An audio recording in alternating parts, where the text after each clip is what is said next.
우리 같이 말씀 읽자. 푸른 마르고 꽃은 떨어지나 주의 말씀은 영원합니다. 오늘도 말씀을 나누고 전하는 권서인으로 살아가는 모든 분들을 사랑하고 축복합니다. 오늘 우리가 함께 살펴볼 내용은 1. 하나도 잃어버리지 않았습니다. 2. 밤샘 신문과 새벽 속전속결로 예수의 사역이 결정되다. 3. 나사렛 예수 유대아 사람들의 임금. 4. 하나님의 어린 양, 곧 세상 죄를 치워버리시는 분입니다. 먼저 첫 번째, 하나도 잃어버리지 않았습니다입니다. 요한복음의 십자가 사건 기록은 다른 복음서와 크게 다른 부분은 없습니다. 예수님의 십자가를 마주하는 것이 괴롭지만 함께 직면하면서 나가겠습니다. 예수님을 잡기 위해 많은 군대와 사람들이 동원되었고 그들의 손에는 등불과 횃불, 무기를 들고 있었습니다. 완전 무장한 군인들이었고 숫자도 상당했지만 그들은 예수님과 마주하자 바로 뒤로 물러가 쓰러졌다고 하는데요. 예수님의 신적인 권위가 잡혀가시는 순간에도 나타나는 중인 것이죠. 그렇게 잡혀가시는 중에도 남겨질 제자들을 걱정하시고 자신의 사람들을 끝까지 사랑하십니다. 요한복음 18장 9절입니다. 이렇게 해서 예수님이 아버지께서 나에게 주신 사람들 가운데서 하나도 잃어버리지 않았습니다 하신 말씀이 이루어지게 하셨다. 아멘. 아버지께서 내게 주신 사람들을 하나도 잃지 않겠다는 예수님의 사랑이 오늘의 나, 우리에게도 동일하게 임한다는 것 기억합시다. 두 번째, 밤샘 신문과 새벽 속전속결로 예수의 사형이 결정되다입니다. 붙잡히신 예수님은 대제사장인 한나스와 가야바에게로 끌려다니셨습니다. 먼저 전직 대제사장이었고 현재 대제사장인 가야바의 장인 한나스에게 끌려가셨는데요. 대제사장직이 세습되었다는 것을 알 수 있죠. 지금 모인 사내들인 공회는 임시회의로 예수님을 죽이고 싶어하는 회원들끼리만 모여 신속하게 처리하는 상황인데요. 예수 신성 모독죄, 사형, 날치기 통과 중인 겁니다. 사내들인 회원 중에도 예수님께 호의적이던 니고데모, 예수님께 무덤을 제공한 아리마대 요셉 같은 사람들도 있었지만 그들은 이 회의에 참석하지 못한 것이었죠. 여기서 잠깐인데요. 잡히시던 날 밤에 긴박했던 상황을 정리해 보겠습니다. 먼저 다락방에서 성만찬과 세족식 그리고 세 계명을 주시면서 서로 사랑하라고 하셨고 성령에 대한 가르침을 주셨지요. 두 번째로 겟세마네 동산에서 유다가 배신을 했는데 대제사장 그룹에게 잡혀 가셨고 제자들은 도망가 버렸습니다. 다음으로 사내들인 공회에서 신문을 받으셨고 신성 모독죄 판결이 결정되어 빌라도에게 신문을 받으시는데 갈릴리 분봉왕 헤롯 왕에게도 신문을 받으셨고 결국 빌라도에게 십자가 처형 판결을 받으셨습니다. 잡히시던 날 밤부터 십자가 처형 판결을 받은 새벽까지의 이 모든 일정이 정식 절차도 제대로 밟지 못하고 마치 날치기 통과처럼 속전속결로 이루어지는데요. 결국 예수님은 아침 9시에 십자가 처형을 당하십니다. 세 번째, 나사렛 예수 유대아 사람들의 임금입니다. 빌라도는 예수님을 신문하는 중에 매우 심오한 질문들을 합니다. 장과절은 생략하겠습니다. 바로 당신이 유대아 사람들의 임금이란 말이요. 당신은 무슨 일을 한 것이요? 바로 당신이 임금이란 말이요. 진리가 무엇이요? 이 질문에 대한 예수님의 답변을 살펴보면 예수님의 나라는 이 세상에 속한 나라가 아니며 그 나라의 임금으로 진리를 증언하기 위해 오셨다고 하셨습니다. 당시 로마 총독 빌라도는 신문 과정에서 그가 범상치 않은 인물이라는 것을 알았고 죄가 없다는 것을 선언했지만 유대인들의 요구로 어쩔 수 없이 십자가 처형을 선고하죠. 빌라도는 예수님의 십자가 죄패에 자칭 유대인의 왕이라고 쓰지 않고 끝까지 나사렛 예수 유대인의 왕이라고 썼는데요. 죄패를 붙인 빌라도 자신은 알지 못했지만 예수님은 인간들의 무지와 몰 이해를 뛰어넘어 왕으로 세워지시고 가장 비참한 죽음 같은 십자가는 결국 영광의 보좌로 역전되어 온 세상 위에 뛰어난 이름 예수로 높이 들리게 될 겁니다. 네 번째, 하나님의 어린 양, 곧 세상 죄를 치워버리시는 분입니다. 로마 총독 빌라도의 재판 과정과 십자가 판결 과정을 조금 들여다보겠습니다. 예수님을 신문한 후에 예수님이 죄가 없다고 하는데 같은 민족으로 같은 하나님을 섬기는 유대인들은 그를 십자가에 못 박아야 한다고 하는 아이러니한 상황이 펼쳐지지요. 자기를 왕이라고 하는 예수, 로마의 황제 가이사를 반역하는 것이라는 겁니다.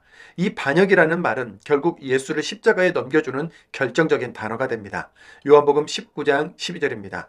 빌라도가 예수를 놓으려고 힘썼으나 유대인들이 소리질러 이르되 이 사람을 놓으면 가이사의 충신이 아니니이다. 무릇 자기를 왕이라 하는 자는 가이사를 반역하는 것이니이다. 16절입니다. 이에 예수를 십자가에 못 박도록 그들에게 넘겨주니라. 요한은 지금 복음서를 읽는 독자들에게 묵직한 질문을 던지는 중입니다.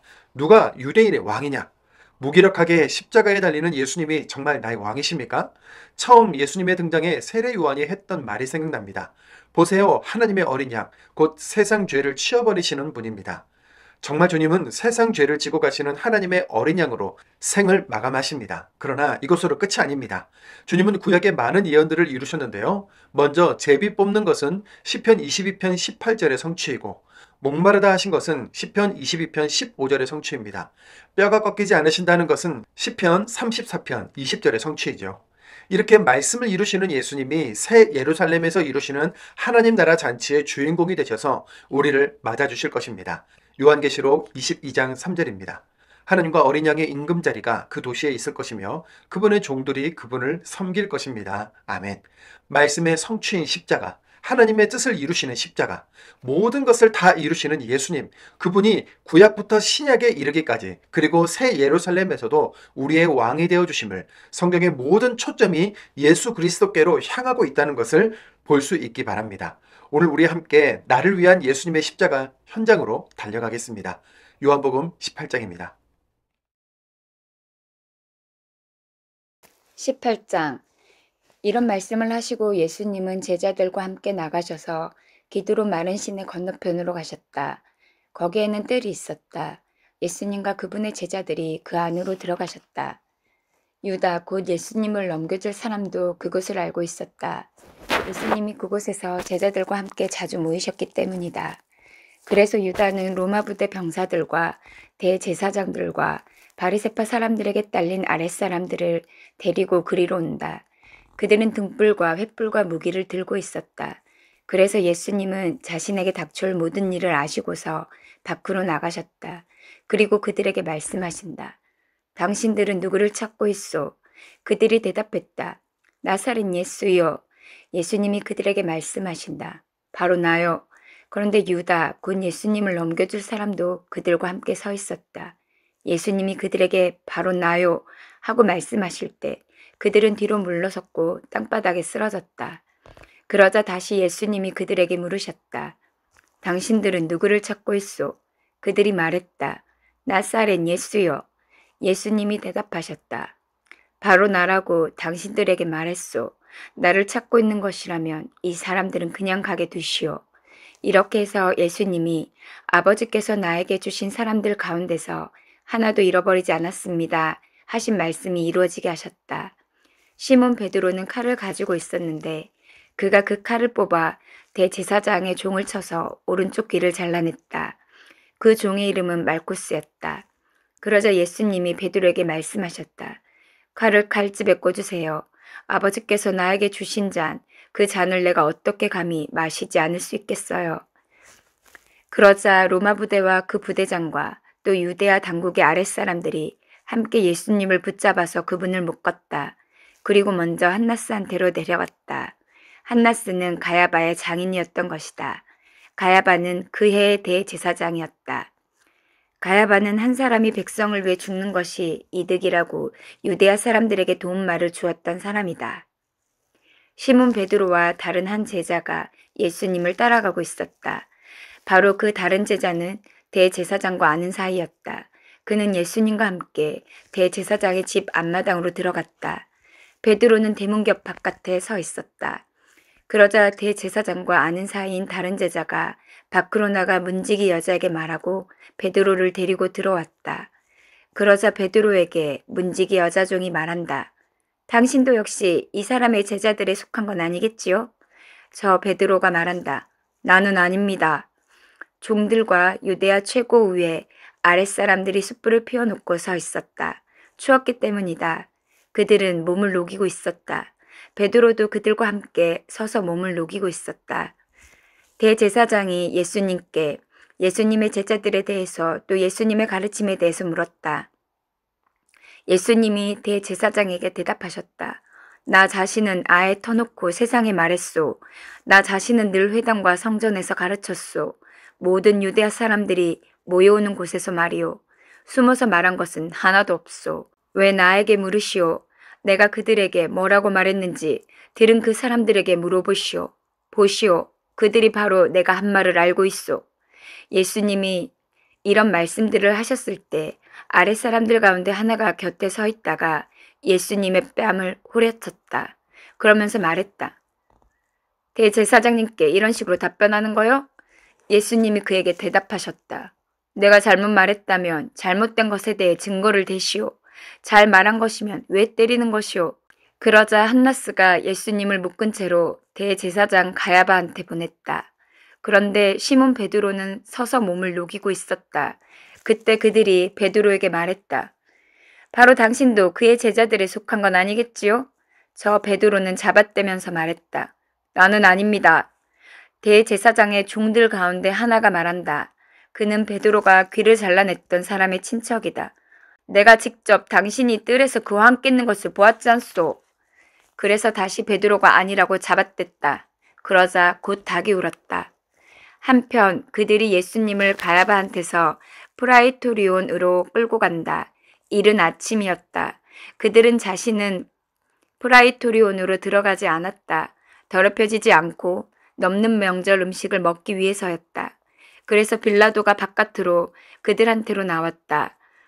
그리고 묻는다. 당신들은 이 사람에 대해 무슨 고발거리를 가져오는 거요? 그들이 대답하여 말했다. 이 사람이 나쁜 짓을 저지르고 있지 않았다면 우리가 총독님께 그를 넘기지 않았을 겁니다. 그러자 빌라도가 그들에게 말했다. 여러분 자신들이 그를 잡아가서 여러분의 율법에 따라 판결하시오. 유대아 사람들이 말했다. 우리에게는 사람을 사형시킬 권한이 전혀 없습니다. 이렇게 해서 예수님의 말씀, 곧 어떤 죽음으로 머지않아 죽게 되실지 넌지시 말씀해 주셨던 말씀이 이루어지게 했다. 그래서 다시 빌라도가 프라이토리온으로 들어가서 예수님을 불러내어 말했다. 바로 당신이 유대아 사람들의 임금이란 말이오? 예수님이 대답하셨다. 당신 자신이 스스로 이것을 말하는 것이오? 아니면 다른 사람들이 나에 대해 당신에게 말해준 것이오? 빌라도가 대답했다. 나는 유대아 사람이 아니지 않소. 당신의 민족과 대제사장들이 당신을 나에게 넘겨주었소. 당신은 무슨 일을 한 것이오? 예수님이 대답하셨다. 나의 나라는 이 세상에 속하지 않소. 이 세상에 나의 나라가 속했다면 나의 아랫사람들이 싸워서 내가 유대아 사람들에게 넘겨지지 않도록 했을 것이오.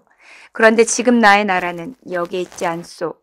그러자 빌라도가 예수님께 말했다. 그러면 하여튼 바로 당신이 임금이란 말이오?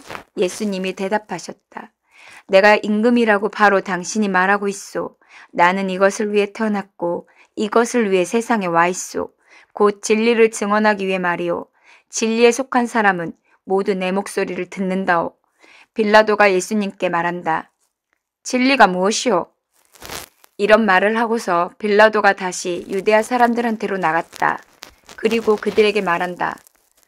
나로서는 그에게서 아무런 기소 이유를 찾지 못하겠소. 넘는 명절에 한 사람을 내가 여러분에게 풀어주는 관례가 있소. 그러니 내가 여러분에게 유대아 사람들의 임금을 풀어주면 되겠소?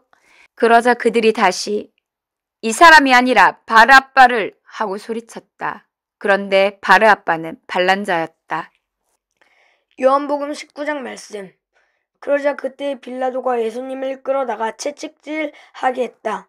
또 병사들이 가시로 된 왕관을 엮어서 예수님의 머리에 씌우고 자주색 옷을 둘러 입혔다.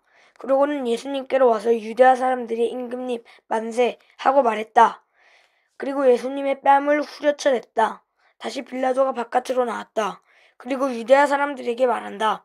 보시오, 내가 여러분에게 그를 데리고 나오고 있어. 여러분은 알아야 하오.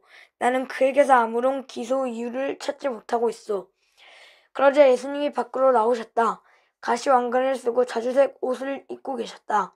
빌라도가 사람들에게 말한다. 보시오, 그 사람이요.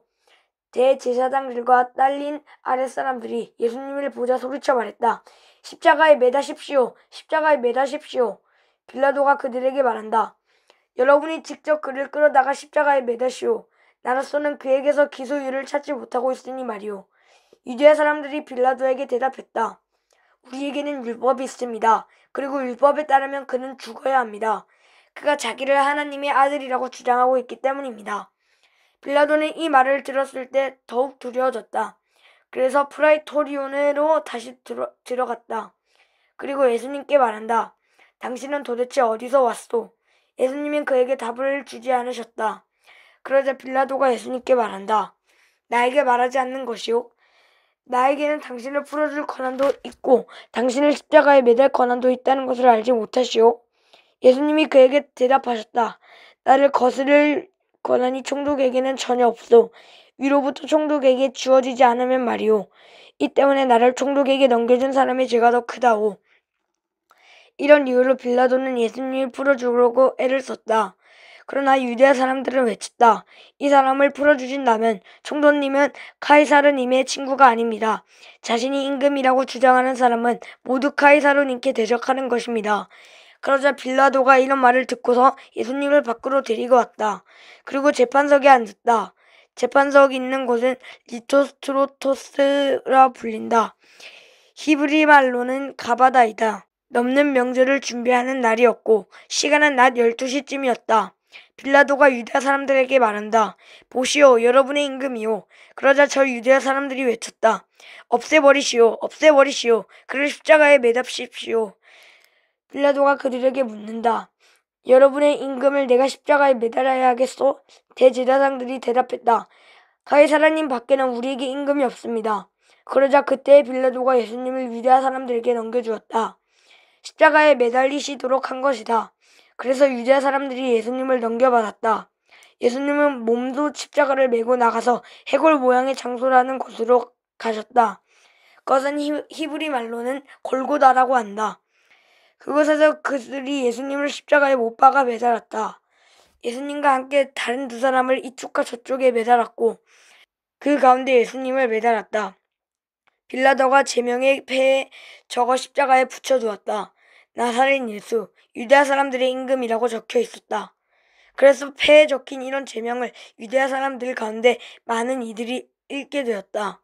예수님이 십자가에 매달리신 곳은 그 도시에서 가장 가까웠기 때문이다. 제명은 히브리말, 로마말, 그리스말로 적혀 있었다. 그래서 빌라도에게 유대아 사람들의 대제사장들이 말했다. 유대아 사람들의 임금이 아니라 저 사람이 주장하기를 나는 유대아 사람들의 임금이다 라고 했다고 적어 넣으십시오. 빌라도가 대답했다. 내가 적어둘 것을 적어두었소. 이제 병사들이 예수님을 십자가에 매달고 나서 그의 겉옷을 가져다가 몫을 넷으로 만들어 저마다 한 몫씩 가졌다. 이윽고 통옷 차례였다. 그런데 통옷은 이음매가 없었고 위로부터 통째로 이어서 짜놓으셨다. 그래서 그들이 서로 말했다. 그것을 찢지 말고 누가 가질지 그것을 두고 제비를 뽑읍시다. 이것은 성경 말씀이 이루어지게 하려는 것이었다. 이런 말씀이었다. 그들이 나누었다. 내 겉옷을 자기들끼리 또 내 옷을 두고 제비를 뽑았다. 그래서 병사들이 이런 일을 했던 것이다. 예수님의 십자가 곁에 그의 어머니와 어머니의 자매 글로보와 아내 막달리아와 막달라 사람 마리아가 서 있었다. 이제 예수님이 어머니와 또 자신이 사랑하신 제자가 곁에 서 있는 것을 보시고서 어머니에게 말씀하신다. 어머니 보십시오. 어머니의 아들입니다. 그럼 다음에 그 제자에게 말씀하신다. 보세요. 그대의 어머니입니다. 바로 그 시간부터 그 제자가 예수님의 어머니를 자신의 집으로 모셔갔다. 이런 일이 있은 뒤에 이제 모든 일이 끝까지 다 이루어진 것을 예수님이 하셨다. 그래서 성경 말씀이 끝까지 다 이루어지게 하시려고 말씀하신다. 내가 목마릅니다. 포도식초가 가득 담긴 그릇이 놓여 있었다. 그래서 사람들은 포도식초를 가득 머금은 갯숨을 희흡 줄기에 꿰어 감아 예수님의 입에 가져다 대었다. 그래서 포도식초를 받아 드셨을 때 예수님이 말씀하셨다. 끝까지 다 이루어졌습니다. 그리고 머리를 떨구시고는 숨을 넘기셨다.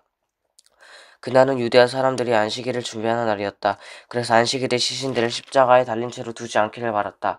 바로 그 안식일 날은 큰 날이기도 했기 때문이다. 유대아 사람들은 빌라도에게 요청하여 십자가에 매달린 사람들의 다리를 부러뜨려 달라고 했다. 그리고 그들을 치워 달라고 했다. 그래서 병사들이 와서 첫 번째 사람의 두 다리를 부러뜨렸다. 그 사람과 함께 십자가에 매달린 다른 사람의 다리도 그렇게 했다. 그런데 그들이 예수님 앞으로 와서 보니 예수님은 이미 돌아가신 상태였다. 그래서 예수님의 다리는 부러뜨리지 않았다. 그러나 병사들 가운데 한 명이 창으로 예수님의 옆구리를 찔렀다. 그러자 곧바로 피와 물이 흘러나왔다. 이것을 직접 본 사람이 증언했다. 그리고 그의 증언은 참되다. 그 사람은 자기가 참된 것을 말하고 있다는 것을 알고 있다. 여러분 자신들도 믿게 하도록 증언한 것이다. 이런 일들이 일어난 것은 그의 뼈가 부러지지 않을 것이다 라고 한 성경 말씀이 이루어지게 하려는 것이었다. 그리고 다시 성경의 다른 곳에서 말한다. 그들은 자기들이 찌른 사람을 볼 것이다. 이런 일들이 있은 뒤에 아리마테아 출신 요셉이 빌라도에게 요청하여 예수님의 시신을 모셔가게 해달라고 했다. 요셉은 예수님의 제자였지만 유대아 사람들을 두려워해서 그 사실을 숨기고 있던 사람이다. 빌라도가 허락해 주었다. 그래서 요셉이 와서 예수님의 시신을 모셔갔다. 한편 니고데모도 왔다. 그는 예전에 밤에 예수님께 찾아왔던 사람으로 몰약과 알로에 섞은 것을 33kg쯤 가져왔다. 그들이 예수님의 시신을 받아서 그것을 갖가지 향료와 함께 고운 선배로 묶었다. 유대아 사람들이 장례를 치를 때 해오던 대로였다. 예수님이 십자가에 매달리셨던 그 장소에는 뜰이 있었다. 그리고 그 뜰 안에는 새 무덤이 있었는데 거기에서는 아직까지 어떤 사람의 장례도 치른 적이 없었다. 그래서 그들은 유대아 사람들이 안식일을 준비하는 날인 데다가 그 무덤이 가까이 있기도 하여 거기에 예수님을 모셨다.